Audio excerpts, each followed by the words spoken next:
Yeah, hi. So first we do the comparison, what you give us and what we did. Give me a second.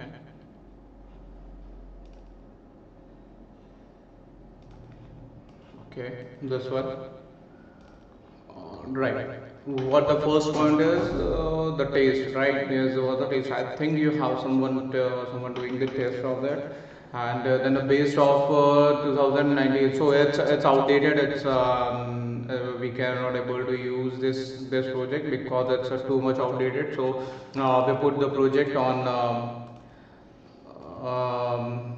2000 LTS version, right? The Unity LTS version. Just a minute, I have to. Then your second point is using Playmaker. Playmaker. Okay, so Playmaker is when you don't have too much understanding about the programming languages, then then the persons use Playmaker, right? It's a non-programming programmatical tool. So for now, we import Playmaker and we do little bit. Little bit understanding about the playmaker, but it's also a tool, so we want to learn something, all right, but we are good at the programming, so we've done all the tasks in the C sharp language, and then if all things will be done right, as you need, then we will convert into the playmaker, right? If we are starting from that, we are using the playmaker, so there's a lot of the repetitions, limitation about the process, how we can able to achieve the output. So we try that, we are trying, we complete the develop the output with the C sharp language, then we will convert into the playmaker plugin. So this was the thing.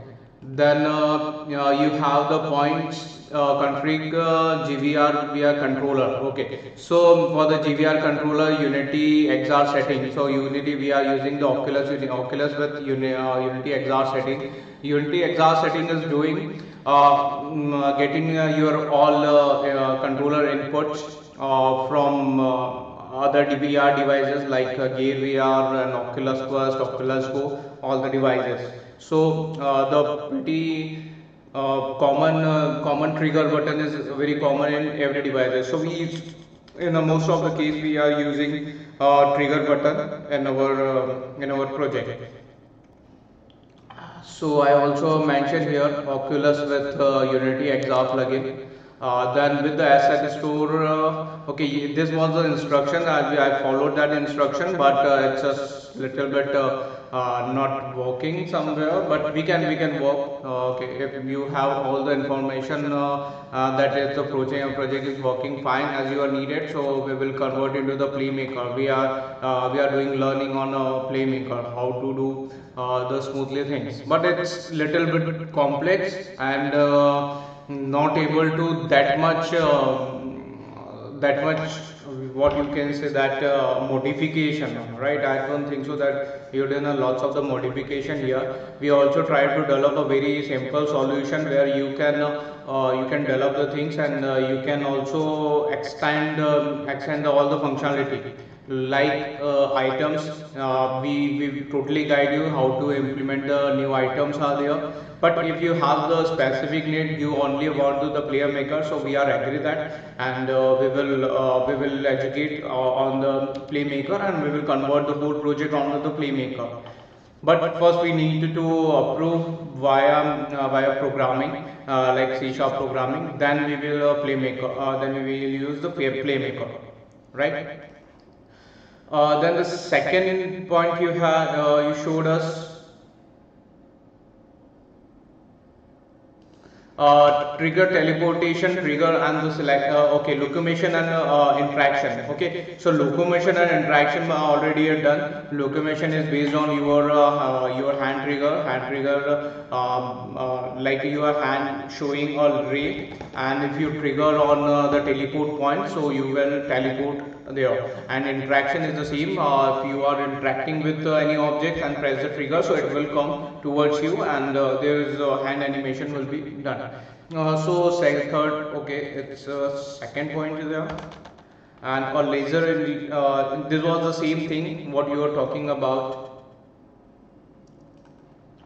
Where is okay? So you have you said the laser point also. This was a thing, and hand interaction. So what we did for the hand interaction, because the real hand, if you are talking about the hand detection like Oculus Quest, so Oculus Quest having their own cameras on their devices. That's why the hand tracking will be done. So what we did here, we put one pointer which follow your head mount, head mount position, head mount, and if you and this point will be this point will point to item, and if you press the trigger, then it first is come towards you, and then customized hand animation will be played. So we use the customization hand from your package, and it's well working very fine. And we also educate you how to you add how to you can add the new items. It's a very simple process, but in a very simple. Then the next point, you said that about the menu system.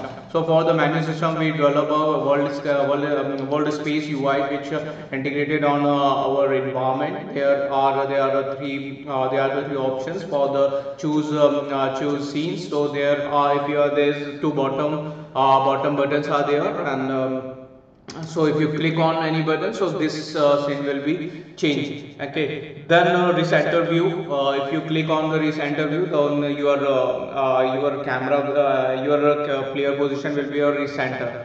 Okay, then save and load. For the save and load functionality, what we did, we have some teleports point into our environment. So if you click on the teleport environment, and you go to the in a specific place, and if you press the save post, so it will be the save. And after you're moving anywhere or changing the scene, and if you click on the load post, so you will be redirected to the place where you save. So and this thing is done by easy save plugin, as you share.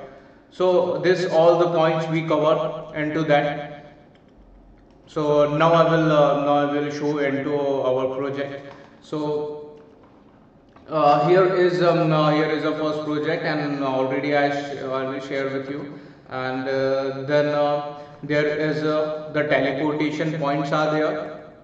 Okay, if you want to extend the teleportation point, so there's no very big hurdle are there. So there is a 3D model of that, and there is the anchor point. So if you want to so you want to just duplicate the both of one, and nothing major thing happen. Okay, simple. That's a teleport anchor. You need to put the teleport anchor. You can follow follow the thing. It's a simple integration, right? Then for the item. For the item as to interactable, you just want to the box collider of any object, right? Like this, you can see like this. If you are on the gizmo, so you can see that boundary, and you want to just put the item tag equal to item, and item animator. So what the item animator do is giving you the functionality of customized hand animation. Like you have the different types of the items are there, and you need to do different animation of or interaction of hand according to the item. So you can change the animator. So for the changing the animator, what you just need to put your animator here, and just copy the name and paste into the item string position, item string. So for that, we put the item container. So all your item will be here, item put will be here, and like this. Yeah, you can put just a copy from here and the paste from here. Nothing, it's just a string. So make sure you have a different every animator name having the different, or if you have the same, so it will take the same. Like I have just put the same on everyone, so every item, so you can see this, right? So all of that and for the choose scene, for the choose scene, and we just put on button and click the scene 0, 1 or 2, 3, which scene you want to load. This is load from here index number. Like this one was a 0, so you can put the 0, and this was one a 1. So from here it's a 1, right? For the CU flows is also very a simple process. You just have one a script with a simple load, and there is a load option and the menu system. We will, yeah, this one is automatically grabbed by them. So it will save your position, right? We also integrated Playmaker, but first all things will be finalized, then we will do the output on Playmaker also. And while we are looking into the Playmaker, how we can use very efficiently, because when I use a Playmaker, it's a little bit tricky, and it's a little bit confusing for us also, because we are in the programming background, and it's very completely UI based, so it's something a little bit. And for the all the development side, we want to first do on a programming, then we can switch into that thing, right? Playmaker. So all about the project is here. Thank you for your understanding and time.